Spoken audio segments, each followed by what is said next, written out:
Your name is not on the priority evacuation manifest. My husband said it over the roar of the helicopter, as if he were reading the weather. The ground under us was still trembling. Emergency lights flashed across broken concrete. Dust rolled through the air in thick gray waves. Somewhere behind the collapsed section of the old Port Mason industrial yard, metal screamed as another beam shifted under its own weight. Daniel Mercer stood 10 feet away with his arm wrapped around another woman. Ava Rhodes was wearing his suit jacket. Her mascara had streaked down her cheeks, but even through the dust and fear she clung to him with the confidence of a woman who knew exactly where she belonged. He held her close, shielding her body with his, while I stood beside a fractured wall with blood drying on my palm, and a deep bruise blooming low across my abdomen where he had shoved me away half an hour earlier. The rescue helicopter waited with its side door open. Rotor wash flattened my hair against my face and filled my mouth with grit. A rescue captain in a yellow helmet stood by the steps, tablet in hand, checking names against the digital manifest. Daniel pushed Ava forward. Her name is Ava Rhodes. She is critical personnel. She has to leave now. The captain glanced down at his tablet, then looked past him at me. And this woman? Daniel did not look back. She is not on the list, he said. She is not essential. Asterisk not essential. 5 years of marriage. 5 years of dinners cooked around his schedule. Family obligations carried on my back. Savings poured into the condo he called ours. Favors called in for his career. My body and my future postponed because he kept saying, asterisk not yet. Not until my position is secure. I thought of the promotion I had turned down 3 years ago, because he said we couldn't both be traveling. I thought of the weekends I spent at his mother's house, cleaning out her garage and listening to her critique my cooking. I thought of the quiet way I had swallowed every slight, telling myself that love meant patience. In the end, when the dust settled and the second aftershock started to growl under our feet, I was reduced to 2 words. Not essential. I watched him guide Ava toward the helicopter steps. I watched the captain hesitate. I watched Daniel tighten his grip as if he could force the world to rearrange itself around his lie. Then I reached inside my jacket and touched the small black USB drive taped beneath my shirt. My father had given it to me before he died. I had laughed then, because he was the kind of old-school communications engineer who trusted backup systems more than people. I was not laughing now. My thumb found the red button on the side. I did not press it yet. I waited for Daniel to finish destroying himself. 72 hours earlier, I had still been trying to have dinner with my husband. Our 5th wedding anniversary reservation was at Arcadia, a glass-walled restaurant 50 stories above San Francisco. The kind of place where the servers never rushed and the menu had no prices. I had booked the table a week in advance and paid the deposit from my own year-end bonus, because Daniel had forgotten the date until I reminded him. He arrived 34 minutes late. His shirt collar was slightly crooked. His hair looked as if someone else had run her fingers through it.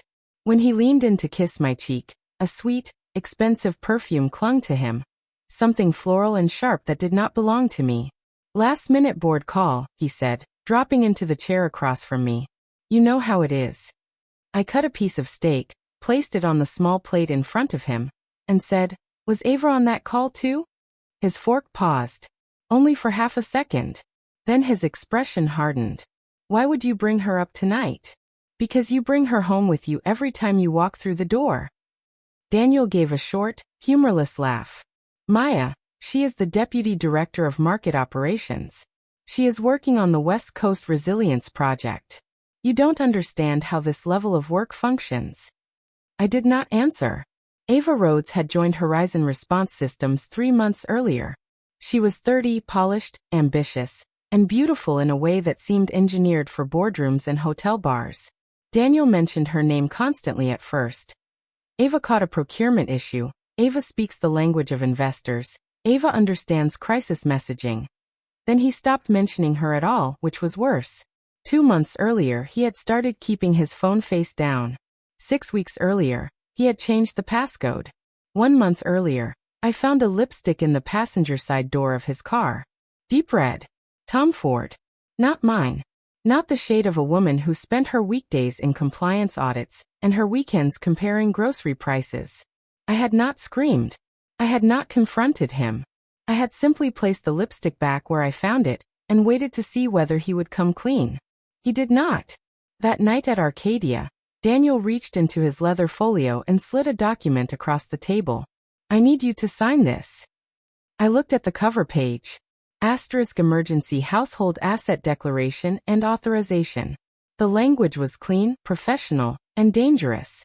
In the event of a major disaster, incapacity, evacuation, or emergency disruption, Daniel would be authorized to manage, transfer, liquidate, or encumber all shared marital property, including bank accounts, brokerage accounts, vehicles, retirement distributions, and real estate, without additional consent if immediate action was reasonably necessary. Asterisk reasonably necessary. A phrase wide enough to drive a truck through. What is this? I asked. Daniel sighed as if my caution exhausted him. The company is bidding on a federal resilience contract. Senior executives have to show that their households can withstand emergency deployment. This is standard. It gives you control over the condo. The condo is ours. My parents paid most of the down payment. His face changed. The charming version of Daniel Mercer vanished, and the man beneath it looked out at me with cold impatience. For God's sake, Maya. Do you have to make everything small? I am about to become regional director on a contract that could change our lives. All you have to do is sign a form. A form that lets you move everything we own. I am your husband. Who else would you trust? He said it loudly enough for the couple at the next table to glance over. For 5 years, Daniel had used that sentence like a key. Asterisk I am your husband. Trust me. Stop questioning me. Be supportive. Be grateful. Be a good wife. I picked up the pen. His expression softened immediately. He even smiled. There you go, he said. I knew you would understand. I signed my name slowly. Asterisk Maya Bennett Mercer. The pen pressed so hard into the paper that it left a groove. Daniel relaxed. He tucked the document into his folio, ordered a bottle of wine without asking me, and spent the rest of dinner texting under the table. I'm leaving tomorrow, he said between messages. Emergency preparedness exercise at the old Port Mason yard. 3-day field simulation. Ava is coming. She is handling stakeholder communications. Do you want me to drive you? No. The company is providing transport. His phone lit again. He read the message, and the corner of his mouth lifted before he could hide it. That smile hurt more than the document. We went home in the kind of silence that has already said everything. Daniel showered and went straight to his study. He told me he had calls. The door did not latch all the way. He forgot, or did not care, that the walls in our condo were thin. I stood in the dark hallway and listened. Ava's voice came through his laptop speakers, low and amused. Did she sign? Daniel laughed softly. Of course she signed. A little pressure, a little talk about my promotion, and she caved. She always caves. Good. What about the emergency manifest? Handled. You and I are on the first helicopter group if anything happens during the drill. High priority beacon status for you. And Maya? Maya. He said my name like something stuck to his shoe. She is nowhere important. If there is real chaos, no one is going to worry about one extra wife. Ava laughed. The sound was small and bright and obscene. I stood outside the study door until my legs stopped shaking. Then I went to the bedroom, locked the door, and took down the old tin box from the top shelf of the closet. Inside were a faded high school photograph, a silver ring Daniel had given me when we were 16, and the black USB drive my father had pressed into my hand 2 weeks before my wedding. People fail, he had said. Systems fail less often if you build them right. Keep this with you. Red button records audio, locks location, and uploads encrypted data to the cloud vault. Password is your birth date backward. Do not tell anyone. I had hugged him and said, Dad, I am getting married, not joining the CIA. He had not smiled. Now I understood. The next morning, Daniel left with one suitcase and a kiss that landed somewhere near my temple. Signal may be bad at the drill site, he said. Don't panic if you can't reach me. The door closed behind him. I waited until his car pulled out of the garage. Then I called Marcus Hale. Marcus had been 2 years ahead of me at Berkeley. He had become a family law attorney with a reputation for clean strategy and a very low tolerance for men who called financial abuse miscommunication. Maya Bennett, he said when he answered. I was wondering when you would call. I need help. His tone changed at once. Where are you? Are you safe? For now. Tell me. I told him about the authorization agreement. I told him about the study door, the video call, the evacuation list, and Ava. For the first time in 5 years, I said all of it out loud without trying to make it sound less ugly. Marcus did not interrupt. When I finished, he was quiet for a moment. Then he said, send me the document. Right now. Do not wait. I scanned the signed authorization and sent it. I sent proof of my parents' contribution to the condo, wire transfers, closing documents, old emails from the realtor, my mother's message that said, *, this is your security, not his trophy. Marcus called back 12 minutes later. This authorization is dangerous, he said. Not automatically enforceable if obtained through fraud, but dangerous enough that we need to revoke it today. I will prepare a written revocation, a post-nuptial asset clarification, and a preservation notice. We will also prepare for emergency injunctive relief if he tries to move anything. I need the disaster drill records too. The manifest, beacon assignments, emergency plan, anything you can find. I know someone at the State Emergency Management Office. I will ask carefully. And an investigator. Already thinking of one. I want hotel records, travel overlaps, spending messages if legally obtainable, and anything connected to Ava Rhodes. Marcus exhaled. Maya, if he is using a public safety exercise to set up a financial move against you, that is not just divorce. That is criminal exposure. Good. Then let us call it what it is. After we hung up, I spent the day building a wall of evidence brick by brick. Bank statements, mortgage documents, my parents' wire confirmations, insurance policies, brokerage account summaries, screenshots of Daniel's spending, receipts for jewelry I had never received, messages from his mother, Patricia, demanding that I pick up groceries, arrange her appointments, and remember that Daniel needed a peaceful home because important men could not be bothered with petty domestic issues. At noon, Patricia called. Daniel is away, she said without greeting. Come over tonight. I need the patio planters moved and your father-in-law cannot lift them. I cannot. There was a pause. In 5 years, I had rarely said no to her. Excuse me. I have something important to handle. Call building maintenance. I will pay the fee. You will pay the fee? Patricia's voice rose. How generous. Maya, you seem to forget you married into this family. Daniel could have done much better, and yet you act as if carrying a few pots is beneath you. Patricia, I am not available. Do not use that tone with me. I ended the call. Then I blocked her number.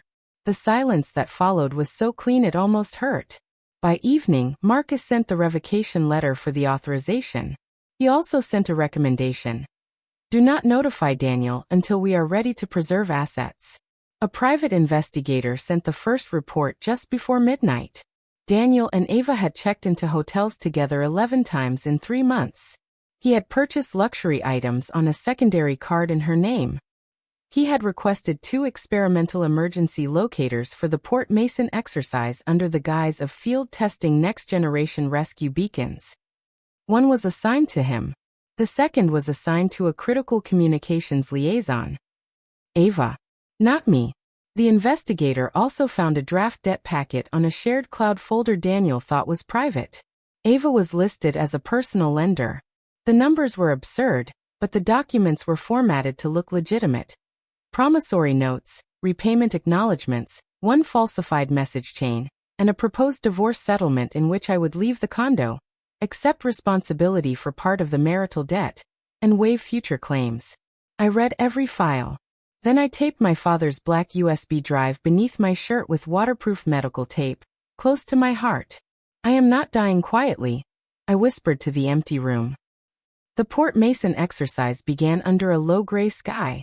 On television, the anchors called it the largest earthquake response simulation in California in a decade.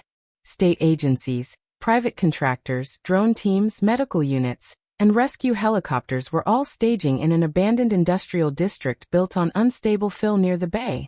Daniel appeared briefly in the broadcast feed, wearing a navy field jacket with the Horizon Response logo. He stood beside Ava while explaining emergency communications infrastructure to a group of officials.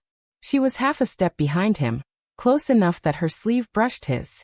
They looked composed, capable, important. I turned off the television and opened the encrypted folder Marcus had shared with me. The manifest was there. The version his contact had obtained was a working copy, messy with revisions. Daniel was listed under Tier 1, Technical Lead. Ava appeared in Tier 2, but had a special beacon marker that pushed her evacuation priority upward.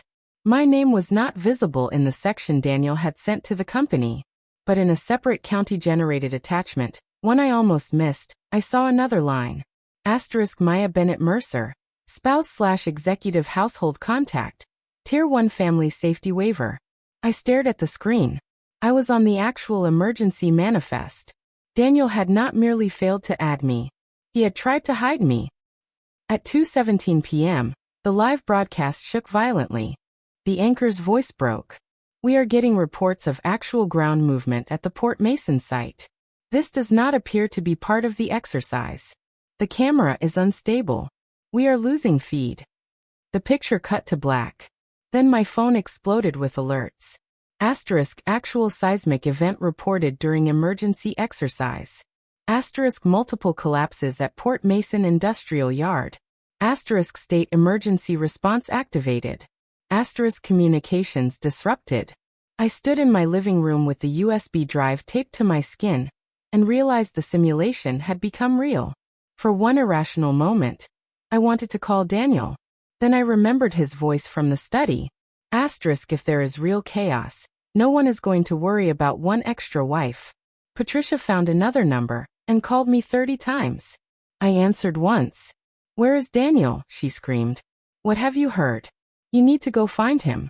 You are his wife. I am at home. Rescue teams are handling it. At home? How dare you sit at home while my son might be trapped? I listened to her sob and accuse me in the same breath, then said, if I receive official information, I will pass it along. Then I blocked that number too. At dusk, Marcus called. The first evacuation helicopters are moving people out by manifest priority, he said. Daniel and Ava are likely in the first group, if they can reach the landing zone. Maya, stay where you are. Do not go there. I need to see it. No. You need to stay alive and let the evidence do its job. Marcus, he built a plan around the belief that I would not show up. That does not mean you have to walk into a disaster zone to prove him wrong. I am not going to prove him wrong.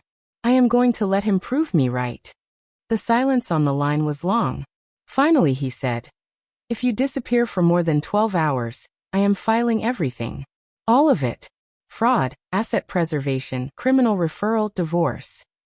Make it 6. Maya. Please. He cursed under his breath. Keep your location sharing on. Do not be a hero. And if you find one uniformed official, you stick to them like glue. I will. I dressed in dark jeans, boots, a hooded jacket, and a mask against dust. I packed water, a power bank, ID, cash, copies of the revocation letter, and the USB drive against my skin. The road to Port Mason was closed 3 miles out. I parked near a gas station and walked the rest through a service lane I remembered from old maps. It was stupid. It was dangerous. It was also the last foolish thing I would ever do for Daniel Mercer. The closer I got, the less the world resembled the news.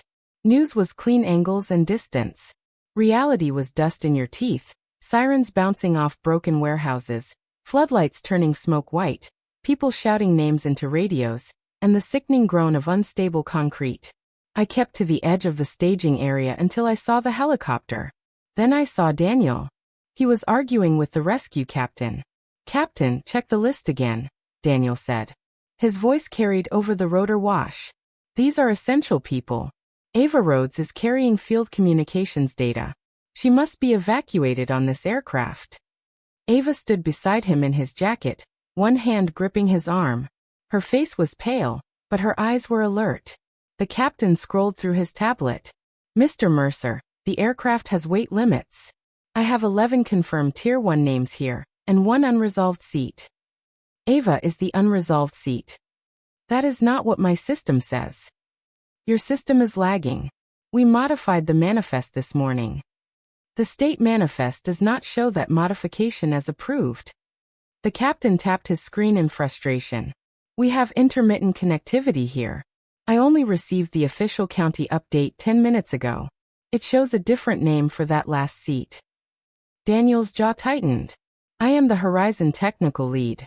Without me and my communications officer, your command team loses data. Data can be transferred. People cannot. Then transfer her first. That was when Ava saw me. The hand on Daniel's arm tightened. Daniel followed her stare. For a second his face went blank. Then anger filled it, fast and ugly. Maya? What the hell are you doing here? Not asterisk, are you hurt? Not thank God. Not how did you get here? Asterisk, what are you doing here? I stepped into the floodlight. I came to find my husband. This is an active disaster zone. He strode toward me, lowering his voice as if I were embarrassing him at a dinner party. You need to leave. Right now. With you. His eyes flicked toward Ava. This is not the time. It seems like exactly the time. The captain looked between us. Mr. Mercer, who is this woman? Daniel hesitated. That hesitation told me everything. She is my wife, I said clearly. Maya Bennett Mercer. The captain's expression sharpened. Daniel snapped. She is emotionally unstable. We are separated. She has no business being here. Ava pressed a hand to her mouth. Maya, please. This is so dangerous. We can talk later. Everyone's safety comes first. I looked at her borrowed jacket, then at my husband's hand still positioned protectively near her waist. Daniel, I said. Am I on the priority evacuation list? His eyes flashed. Stop this. Answer me. No, he said. You are not.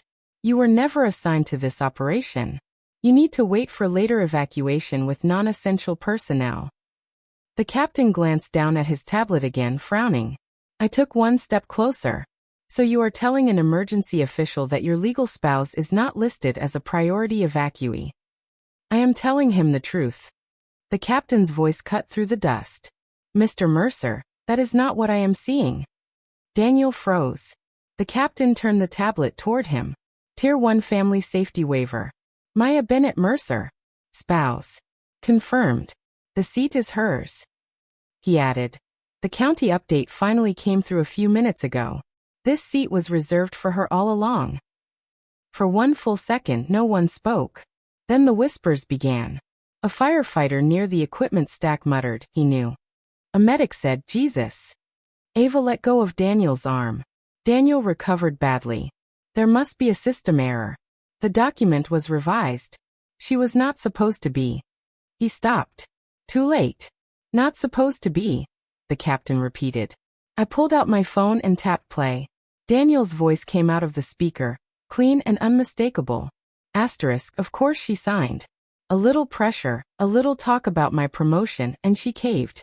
She always caves. Ava's voice followed. Asterisk, what about the emergency manifest? Asterisk handled. You and I are on the first helicopter group if anything happens during the drill. Asterisk, and Maya? Asterisk, Maya? She is nowhere important. If there is real chaos, no one is going to worry about one extra wife. The recording ended. The rotor kept turning. Dust kept moving. But the space around us went still. Daniel's face drained of color. Ava whispered, Daniel. The captain looked at Daniel with a level of disgust no uniform could hide. Mr. Mercer, step away from the aircraft. Captain, you do not understand. I understand enough. I am critical personnel. You are currently a subject of concern in a possible public safety violation. Step away. Daniel lunged toward the steps. 2 rescue workers caught him before he reached the door. No, he shouted. I have to leave. You cannot keep me here. The captain pointed to me. Maya Bennett Mercer, you are confirmed Tier 1. Board now. I walked past Daniel. His face twisted with panic. Maya. Maya, wait. Do not do this. I stopped at the bottom of the steps and looked back. For 5 years, I had been waiting for him to look at me like I mattered. Now he did. Only because I held the key to his escape. I turned away and climbed into the helicopter. The door slid shut, cutting off his voice. As the aircraft lifted, I looked through the small window and saw him below, restrained by 2 rescue workers. Ava crouched on the ground beside him, his jacket sliding off her shoulders into the dust. I felt no victory, only a vast, exhausted emptiness. My marriage had not ended in a courtroom or an argument. It had ended in the moment my husband tried to trade my life for his mistress's seat. At the temporary medical station outside the city, a doctor cleaned a cut on my forehead and told me I was lucky. I almost laughed. Luck had very little to do with it. Marcus arrived before dawn with a legal pad, a laptop, and the expression of a man who had slept less than I had. He checked my bruises, asked 3 questions about pain, and then said, "Tell me everything." I did.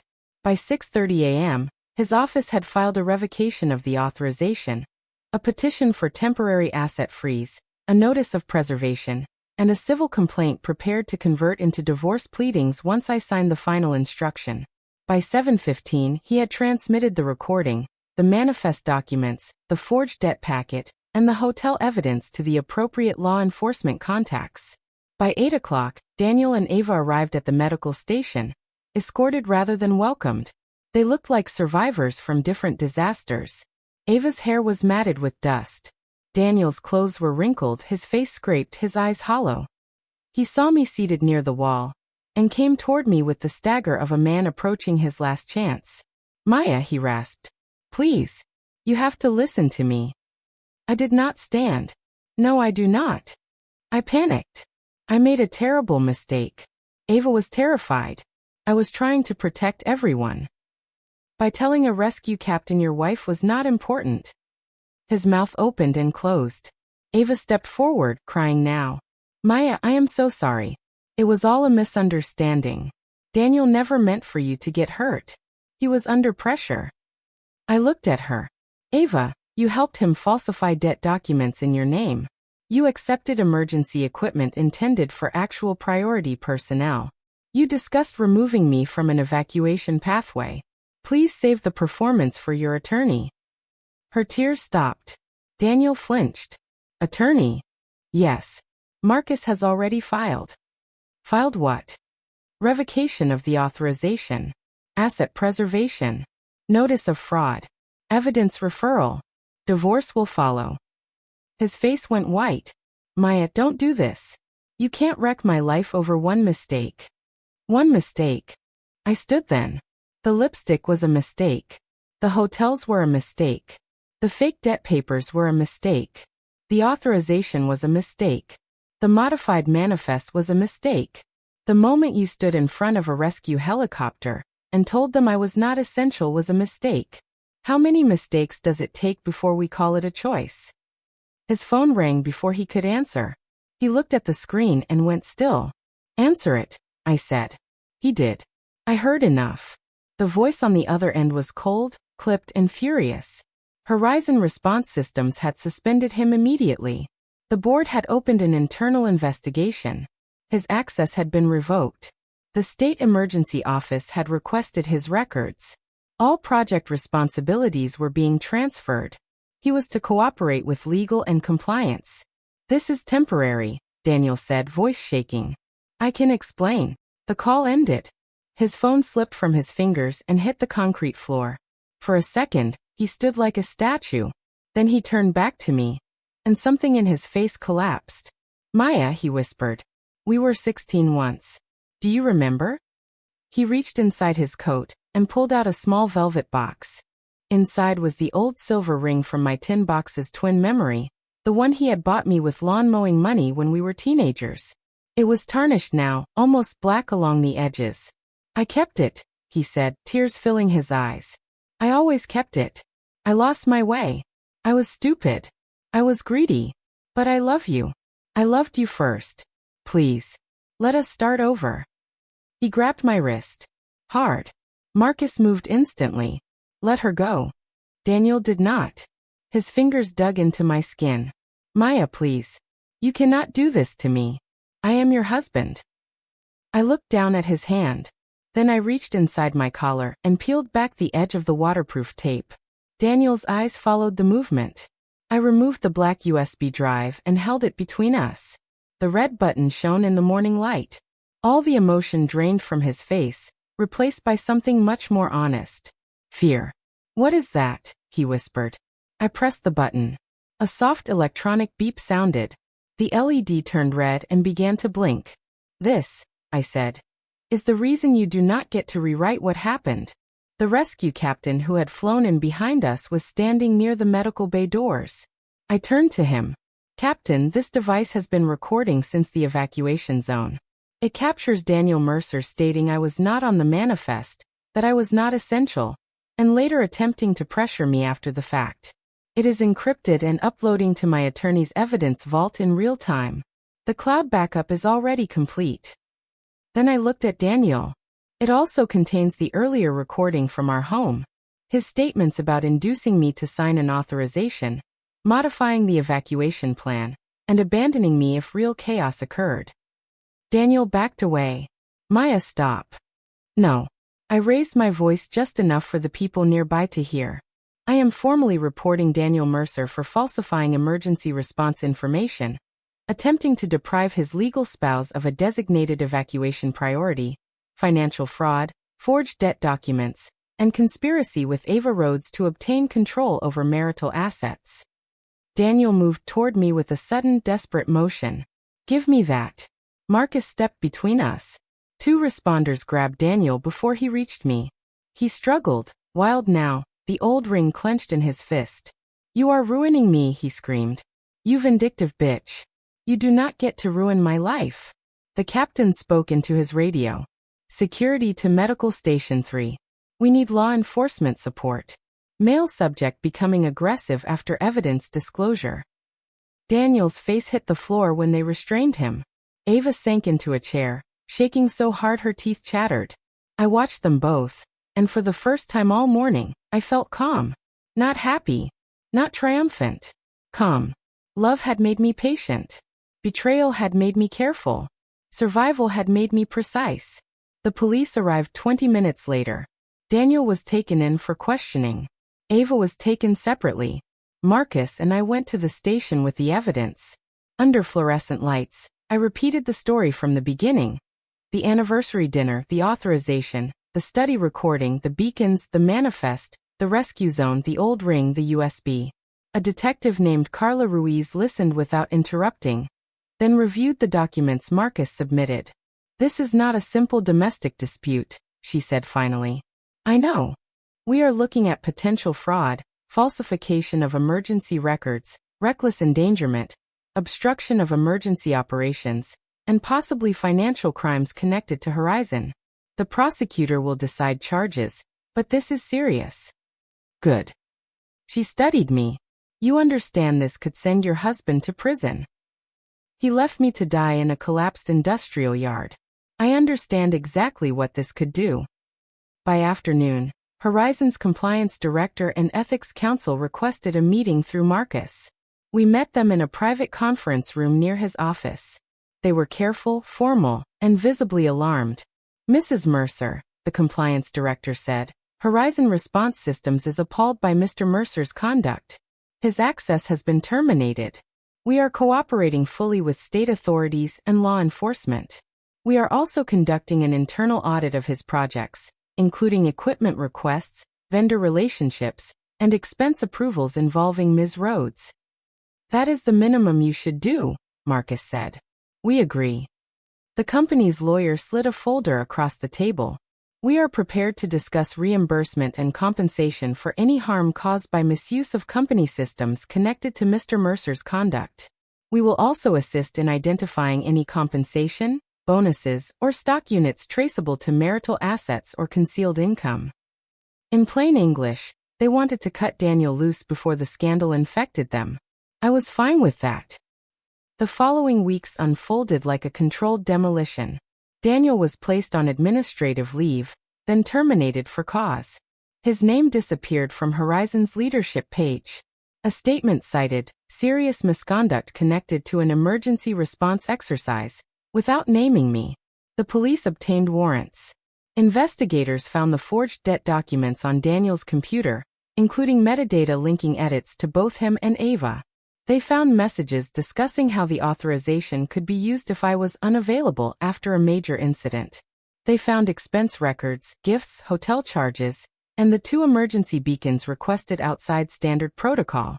Ava, facing her own exposure, tried to claim Daniel forced everything. Daniel tried to claim Ava manipulated him. The documents did not care. Patricia Mercer began calling from new numbers, leaving messages that swung between curses and begging. You destroyed my son. He loved you. You are cruel. Please, Maya, don't send him to prison. I saved the voicemails and sent them to Marcus. The court granted the temporary asset freeze. The condo could not be sold or refinanced. Joint accounts were restricted. Daniel's brokerage and bonus accounts were flagged for review. When the divorce complaint was filed, it did not sound like a wife asking permission to leave. It sounded like a woman taking inventory of what had been stolen. Dissolution of marriage. Separate property recognition. Fraudulent inducement. Attempted dissipation of marital assets. Domestic financial abuse. Request for unequal division. Civil damages. Protective orders. For years, I had believed legal language was cold. Now I understood its comfort. It did not cry. It did not beg. It did not ask whether he still loved me. It simply named what happened. At the first divorce hearing, Daniel appeared by video from county custody. He looked smaller. His face was thin. His beard had grown unevenly. The arrogance that once filled every room had leaked out of him. His attorney argued that the condo was marital property and should be divided equally. Marcus produced my parents' wire transfers, the closing documents, and the messages in which Daniel acknowledged the down payment as my family contribution. His attorney argued that the debt to Ava was a marital obligation. Marcus produced metadata, bank records, and Ava's interview statement admitting no money had ever been loaned. His attorney argued that Daniel's decisions at the rescue site were made under stress. Marcus played the study recording. The judge removed her glasses halfway through. That was when I knew Daniel was finished. Outside the courtroom, Patricia waited for me. She looked 10 years older. Her hair was gray at the roots. Her hands trembled around a paper cup of coffee. Maya, she said. Marcus stepped closer. I lifted a hand, telling him I was fine. Patricia's eyes filled with tears. I am sorry. I said nothing. I raised him wrong, she whispered. I told him the world owed him. I told him a wife should bend. I treated you like help because it made me feel powerful. I saw Ava once. I knew. I told myself boys will be boys, even though he was a grown man. I am sorry. I am so sorry. The apology was late. Too late to repair anything. But I let her speak. She pulled a small envelope from her purse. This is all we can offer. $30,000. Our savings. It is not enough, I know. But, keep it, I said. She blinked. Please. Patricia, I will not forgive Daniel. I will not excuse what you did to me. But I will not take your medical money to prove a point. Keep it. Live quietly. Do not contact me again. She began to cry harder. I walked away before pity could become a trap. The divorce was finalized 4 months after the disaster. The condo was awarded to me as separate and protected property, subject to a credit calculation Daniel would never be able to collect because of damages owed. I received 70% of the liquid marital assets after offsets, all remaining vehicle equity, reimbursement for misused funds, and a civil damages award tied to financial fraud and intentional emotional harm. Horizon paid a confidential settlement and helped trace compensation Daniel had concealed. The criminal case took longer. Over the next several months, the prosecution built a robust file. Daniel's lawyers initially pushed for a trial, but the evidence, the audio recordings, the metadata, the forged debt documents, the beacon requests, and the testimony of multiple Horizon employees, made conviction almost certain. In the end, he accepted a plea deal. Falsification of emergency response records. Reckless endangerment. Fraud. Attempted theft through forged debt instruments. Related financial misconduct referred from the Horizon audit. 7 years. Ava received 3 years for her role in the forged documents, unlawful benefit from emergency systems, and obstruction during the investigation. When Marcus called with the final sentence, I was sitting on the floor of the condo surrounded by moving boxes. "It is over," he said. I looked around the rooms where I had waited for Daniel, cooked for Daniel, cried quietly after his mother humiliated me, and pretended not to notice the perfume on his shirts. "No," I said. "Now it is over." I sold the condo 2 weeks later. The price was better than expected. I donated part of the proceeds to the Disaster Relief Fund for families affected by the Port Mason collapse. Another portion went to a legal aid organization for women facing domestic financial abuse. The rest became my beginning. Before leaving the city, I drove once to Port Mason. The ruins had been cleared. Fresh fencing surrounded the site. New signs promised redevelopment, resilience, recovery. Grass had already begun to push through the disturbed soil beyond the perimeter. I stood near the place where the helicopter had lifted off, and took the black USB drive from my pocket. It had done what my father built it to do. It had remembered when people lied. But the data was safe in the cloud, stored in Marcus's evidence vault. The physical drive was just a shell now. I walked to a patch of bare ground, dug a small hole with a garden trowel, and buried it there. No marker. No ceremony. Only dirt, wind, and the quiet release of something that had saved my life but no longer needed to travel with me. A week later, I flew to Santa Fe. Marcus came to the airport to see me off. "Text when you land," he said, handing me my carry-on as if he had not already checked the wheels twice. "Yes, Mom." He smiled, but his eyes were serious. "I mean it." "I know." We stood near security, both aware of everything not being said. Marcus had been my lawyer, my friend, my witness, and at times the only person who believed the full shape of my fear before the evidence made it visible to everyone else. During the case, he had never crossed a line. He had never used my pain to make himself necessary. That restraint mattered more than any declaration could have. "Maya," he said softly, "I am not asking for anything now, but if one day you are ready to consider trusting someone again, I would like the chance to earn that trust slowly." My throat tightened. "I am not ready." "I know, but if I ever am," I said, "you will be the first person I tell." His smile was quiet and real. "That is more than enough." Santa Fe gave me sky. Wide, impossible blue sky. Adobe walls that turned gold at sunset. Dry air that smelled of pinyon smoke and dust after rain. Mornings without alarm clocks. Afternoons spent walking through galleries where no one knew my married name. I rented a small casita behind a retired sculptor's home. The windows faced the mountains. The kitchen was tiny, the bed was firm. And the silence did not accuse me of anything. For the first month I slept. For the second I walked.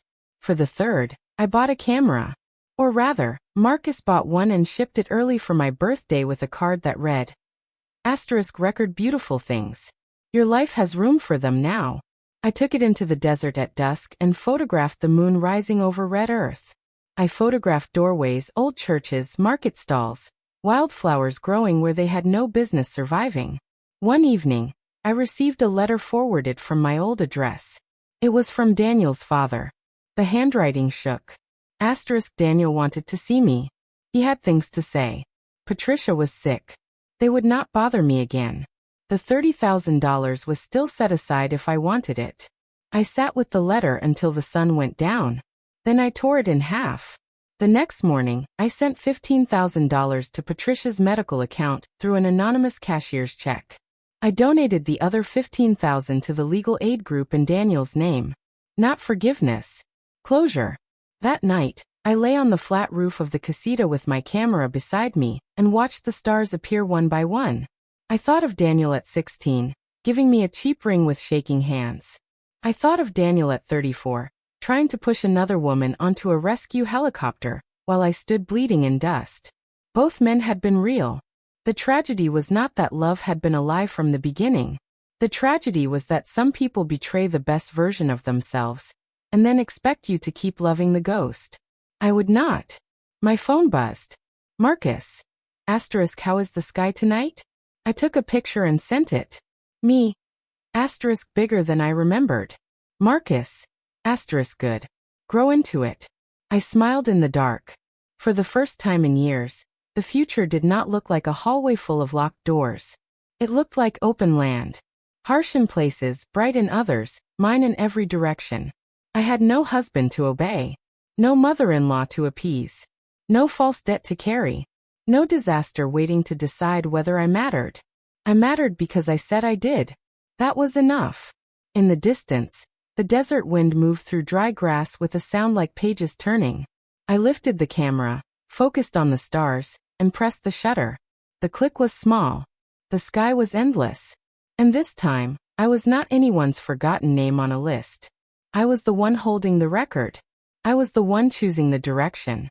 I was the one who walked out,